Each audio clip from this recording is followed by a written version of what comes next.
Good afternoon, I'm Christopher Grimm. I'm presenting our project Smart Park. Also on my team are Peter Russo, Brian Cole, Andrew Calder, and Amber Cooper. We set out to solve two problems with our system for potential customers who have large controlled parking.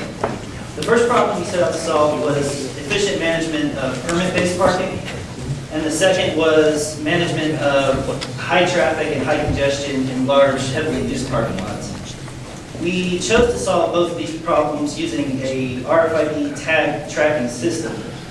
We place our RFID tags in parking passes and vehicles, and they're tracked by a network of poles across the parking lot. These poles communicate wirelessly with a central server, and we use that to track the passing the parking lot as it fills up and is used.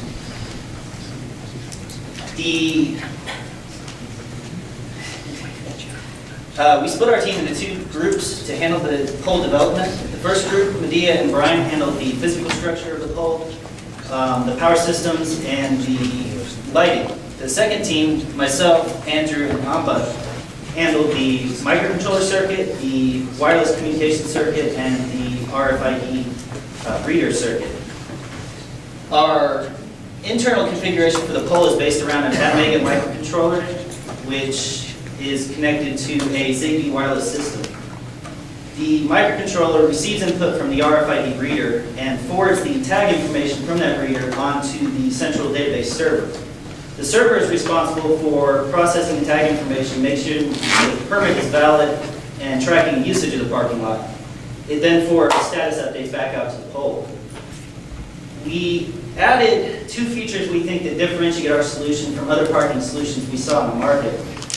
We actually based this on feedback we got from the UTD parking administration in an interview. One feature is that the pole is self-powered. It's powered by a battery which is charged by a solar panel. This gives you great flexibility in placing the pole out in the parking lot. You don't have to trench out the power lines or anything. The second feature we added was the traffic light type indicator lights that you can see on the top image there. This gives immediate feedback to the drivers and helps direct traffic so that you can reduce congestion and direct drivers where they need to go to park. As far as the progress of our project, the structure of the pole is complete, the power and the lighting systems are installed, as you can see. The microcontroller circuit is also installed, and we have it communicating well with our central server. We're actually able now to push out wireless updates to the pole and have it respond. The RFID integration was a little more difficult than we were hoping for, so we pushed that into second semester.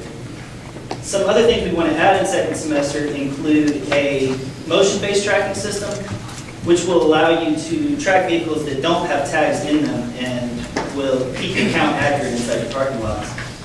We're also going to stress test our power systems and make sure we can get all-day, all-weather operation, and that'll probably involve minimizing power usage of the pole components.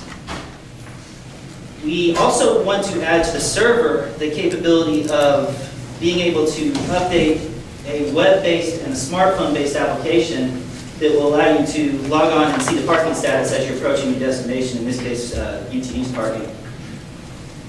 That is pretty much the status of our pole as it currently stands. We do have visual demonstrations out in the hallway for you, and I think we'll take questions now. Yes? Why did you choose Zigbee and not technology that might be on the existing toll tags? Well, the toll tag RFID reader is a typical RFID reader. It operates at 900 megahertz. The communication between the pole microcontroller and our central server, which is just a PC-based server, is by Zigbee protocol. And we just use that because of familiarity. Okay. So, other questions? What hardware design is required? It sounds like most of your components are off the shelf.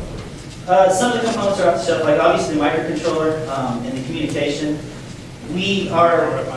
Well, we're planning on trying to design our own RFID reader because the solution we have isn't a great one, and in order to get one that would ideally suit our purposes, we're into the thousands of dollars. So second semester, we're looking to push more of a home-based design, but we're not sure how that's going to work. That's more of an experimental item on our agenda. The circuit around the microcontroller is all the power control circuits. We have 12 volt, 5 volt, and 3 volt outputs to the different parts of our pole. So we designed the circuit around the microcontroller, and then A lot of it was software integration. Andrew's actually a CE double major, so he did a lot of our software integration between the pole and the computer, and also what we tried to do between the pole and the RFID that didn't quite work out for us yet.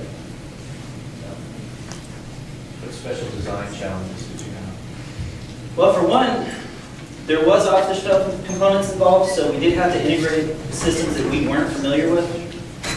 So our greatest challenge was actually getting that RFID even talking to our microcontroller, and then we ran into enough problems that it delayed our schedule back.